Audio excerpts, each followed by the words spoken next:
guys! Hello mga kabipi! Welcome back to our channel. For today's video ay magluluto tayo ng masarap at kakaibang omelette. Kung bago ka lang sa channel ko, please click the subscribe button at click mo na rin yung notification bell para lagi kang updated sa mga videos ko.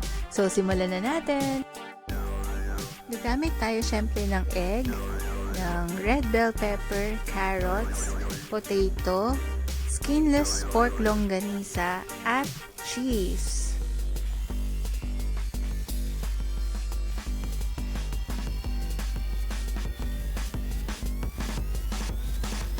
Pinainit na natin yung ating mantika. Ipiprito muna natin itong ating diced na patatas. As you all know guys, pag gumagamit ako ng patatas, lagi ko siyang piniprito. Pag naprito nyo na siya, igigisa na natin yung ating bawang at sibuyas. Pinagsabay ko na siya guys para hindi masunog yung ating bawang.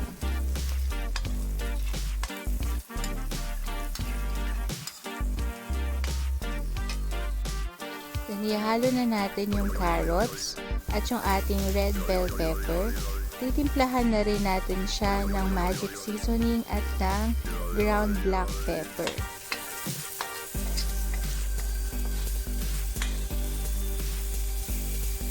Igigisa lang natin hanggang sa maghalo-halo na yung flavor at luto na rin itong carrots, tapos isi-set aside natin siya. So sa the same na kawali, ipiprito natin itong ating skinless pork longganisa. So dudurugin lang din natin siya guys na parang giniling. Tapos medyo tutustahin natin siya ng konti para maging crispy. So halu-haluin nyo lang siya ng ganyan para lang din kayong nagigisa hanggang sa maluto itong ating longganisa.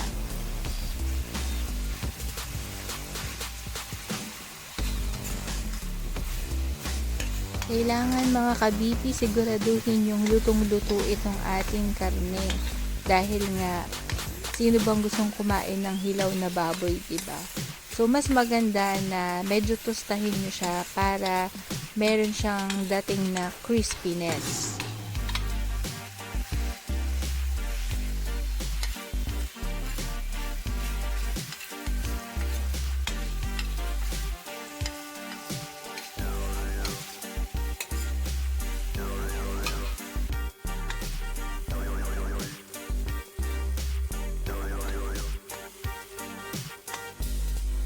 Pag okay na to guys, itatabi lang muna natin siya at ire-ready natin yung ating itlog. Gagamit muna ako ng 4 na itlog at nilagyan ko na rin siya ng magic seasoning.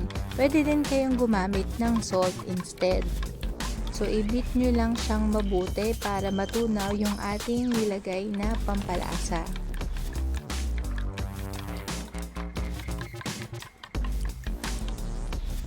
Mainit na mantika, ilalagay na natin yung ating itlog.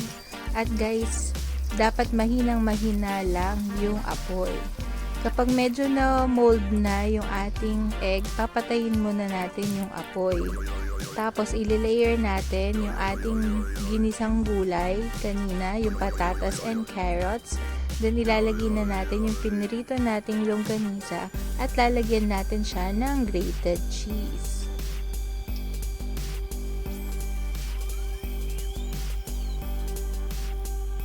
And then, pagsasalubungin lang natin yung magkabilang dulo. Tapos, ibabaliktad natin siya para maluto din yung nasa ibabaw. Kung hindi non-stick yung inyong pan, kagaya ng sa akin, dahan-dahanin nyo lang siya guys, or pwede kayong gumamit ng 2 sanshete.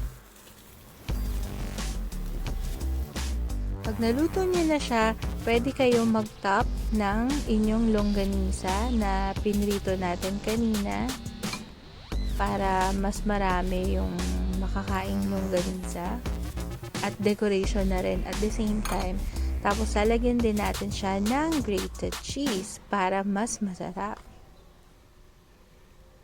Sabi nga nila, the more the merrier.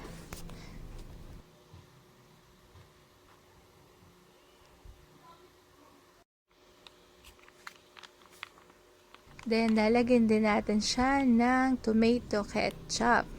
Kung gusto nyo ng mayonnaise, pwede nyo rin yan lagyan ng mayonnaise.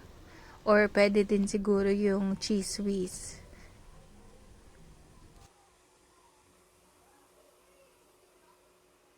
Presenting our very yummy and very cheesy Longganisa Omelette. O diba, siksik na siksik, diba? Tapos nilagyan ko pa siya ng herbs sa ibabaw. Pwede siyang pang-ulam, pang-palaman sa tinapay, or pang-pulutan. Pwede din. Tikman na natin.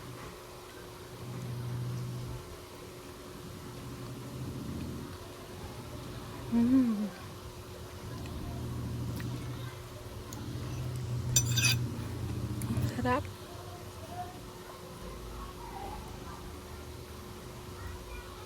I hope mga ka-BP you enjoyed watching this video. Please don't forget to like, share, and subscribe.